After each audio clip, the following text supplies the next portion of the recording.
It's wonderful to see all of you. It's wonderful to celebrate Shabbat with you. I want to begin this sermon by talking about an unusual way to begin a sermon with a cemetery.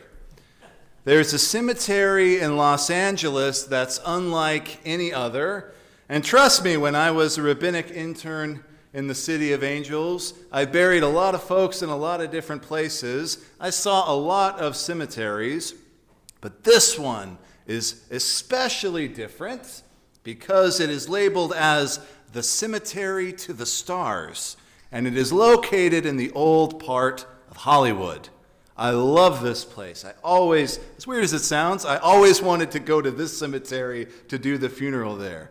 Affectionately, it's known as Hollywood Forever Cemetery, and many people who go there to pay their respects to the likes of Judy Garland or Burt Reynolds or even Jane Mansfield. But if you wander long enough through the Jewish section of the cemetery, which is enormous, you'll come across many, many different and interesting names. But probably the most interesting is a crypt in a mausoleum that is also unlike any other. Now, the grave itself is very basic, just white marble, bearing the name of a seemingly random Jew, Benjamin Siegel. But you'll soon notice, if you look long enough, that this particular vault is lined with pennies and even the occasional lipstick kiss mark pressed up against the stone. And it's then that you'll see an inscription that might make you scratch your head unless you know what's going on. You see underneath the name, there is a brief inscription, 3 words long, from the family. Now, just who is the family? And who is Benjamin Siegel? And why all the pennies and lipstick? Well, friends, if you've never heard a Las Vegas sermon in San Antonio, you're going to hear one tonight. I'm just the guy to give it to you. Benjamin, or Bugsy Siegel, as he was called, was a Jewish gangster, primarily known for his role in developing the Las Vegas Strip, specifically the Flamingo Hotel. Now, I've told some of you before, we could stand on the Las Vegas Strip now and I could tell you which Jewish family started which casino and which Jewish family runs that casino, but back then it was very different. Everything was owned by the Las Vegas mob and the Jewish mob. It's a well-known fact that Bugsy had ties to the mafia, and he ultimately made someone who was very, very powerful, very, very unhappy. So, on the night of June 20th, 1947, as Siegel sat with his associate Alan Smith in a Beverly Hills mansion, reading the Los Angeles Times, an unknown assailant fired at him through the window with a .30 caliber military M1 carbine, hitting him several times, including twice in the head. For those of you who have ever seen the movie The Godfather, the character Moe Greene is based off of Bugsy Siegel, and he is likewise assassinated in a similar way on screen, shot through the eye. This, by the way, is a real term the mafia uses called the Moe Greene Special.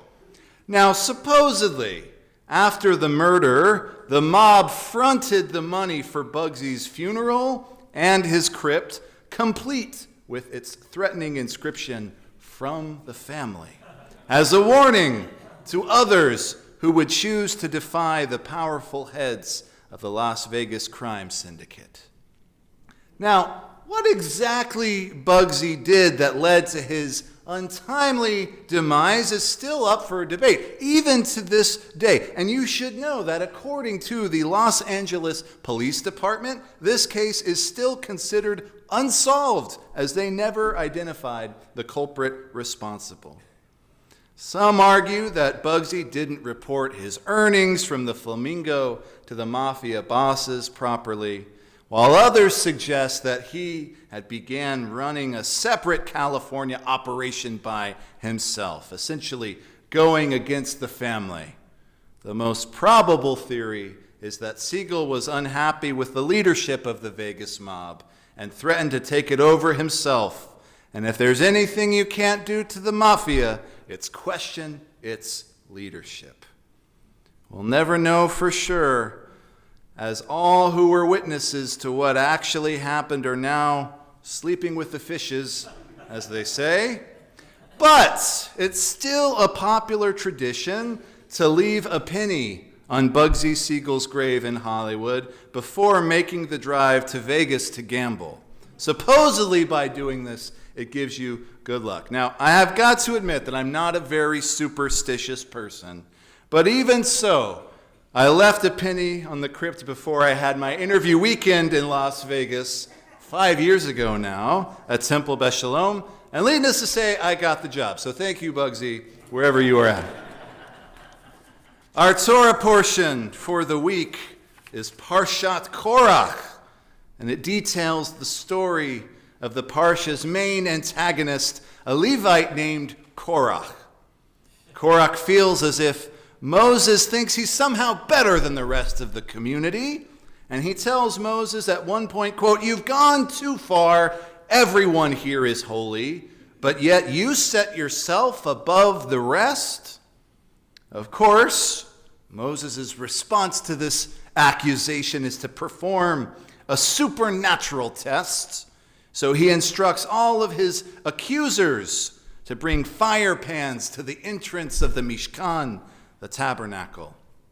And when this happens, the Torah says that God's Spirit actually appears to everyone present, and as a punishment, Korach and his entire family are swallowed up by a giant pit that opens up within the earth. Now, obviously, this is especially dramatic, and perhaps it is meant to get one's attention. I want to note for the record that several weeks ago in our Torah portion, Moses' own brother and sister, Aaron and Miriam, they rise up against him and try to start a rebellion for themselves because they don't like the fact that Moses' wife, Zipporah, they didn't like the fact that she wasn't Jewish. They refer to her only as that Cushite woman. Zipporah was from Midian or Cush, not Jewish. Now, when Miriam did this, when she tried to usurp Moses' authority, she was punished, and the Torah tells us that she contracted leprosy, but eventually she makes a recovery. And I'd like to argue that her punishment is nowhere near as severe as Korach's was. Keep in mind, with Korach's punishment, not only was it just Korach that was swallowed up by the earth, no, it was also his family, all the other people who associated with Korach, and their families as well. It was practically a whole section of the camp gone, swallowed up by the ground. So the question remains, why is Korach and the rest of his family and associates punished so harshly?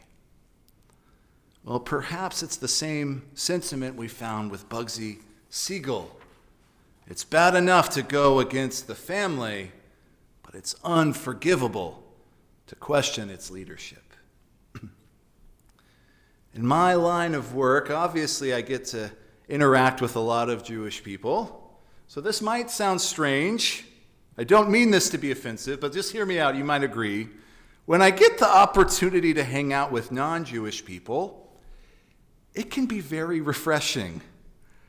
My wife and I went to dinner with some people that she works with, none of whom are Jewish, and it was a very different experience. See, I'm used to dining with Jews, but here I would say something and everybody just nodded and smiled. Nobody argued. Nobody cited the New York Times. Nobody was talking about politics. Nobody complained about the food. We just had a very lovely conversation. I didn't know quite what to do with myself. And at one point, when we started talking about what I do, the non-Jews were very interested in the fact that there are different movements within Judaism. They didn't know that. And I tried very diligently to explain the variations between Orthodox and Conservative and Reform. And when I told them this, they were kind of shocked. And at one point, one of them asked me, so not all of the Jews get along with each other? And I laughed and I said, yeah, but basically none of us get along. And when I said that, that kind of weirded them out. And one of them eventually made a comment, and it stuck with me for a while. He said, you know, Rabbi, there's not a lot of Jews in the world. I just figured you guys would stick together like one big family. And you know what? I think he's right. Why is our mishpacha, our family, so dysfunctional?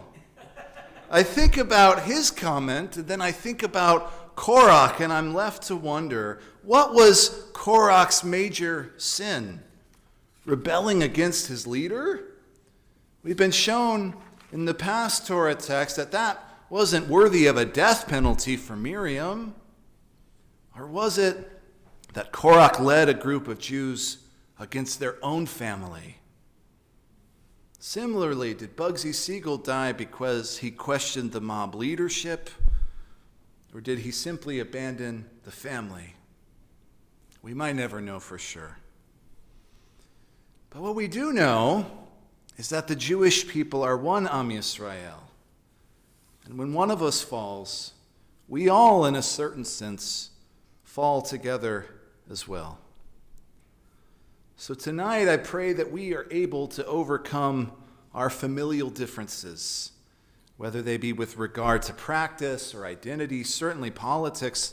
My hope is that we can collectively be Jewish together and truly celebrate our tradition as a united people. Lastly, even though Bugsy Siegel was a known criminal, I think this is very interesting. You can still see his Yortzeit plaque in the Bialystoker Synagogue in New York on the Lower East Side. And even though Korach was swallowed alive by the earth, the rabbis of the Talmud suggest that one day God will bring him back up and forgive him. Why? Because once you're born into the family, even dying can't get you out. So, if you're a wise guy, you're a soldier, even the boss himself, just know the Jewish people will make you an offer you can't refuse. Shabbat Shalom.